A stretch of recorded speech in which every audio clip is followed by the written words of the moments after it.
করে নিলাম রান্নাবান্না কমপ্লিট হয়ে যাওয়ার পর চলে যাচ্ছি ডাক্তার দেখানোর উদ্দেশ্যে। তো ইচ্ছে আছে ডাক্তার দেখানোর পর কিছু মার্কেটিং করেই বাড়ি ফিরবো।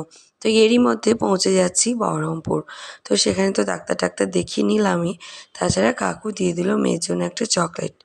সেটাও আমরা কাকুর বাড়িতে খাওয়া দাওয়া করে বেশ কিছু একটু টাইম কাটিয়ে আড্ডা মেরে চলে এলাম পাঞ্জাবি স্টোরে নবাব।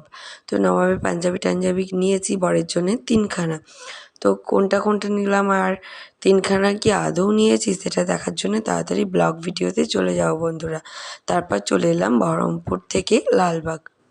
তো লালবাগ শুনি তাই এসে প্রচুর কেনাকাটা। সেখানে দেখছি টপ, জিন্স, নিজের জন্য অনেক কিছু কেনাকাটা। তো ট্রায়ালসে ঢুকে কিছু ফটোও তুলে নিলাম। তো এই ছিল আজকের ভিডিও। যদি ভালো লাগে ব্লগ ভিডিওটা অবশ্যই দেখে আসো। Tata, by. নেক্সট ভিডিওতে আবার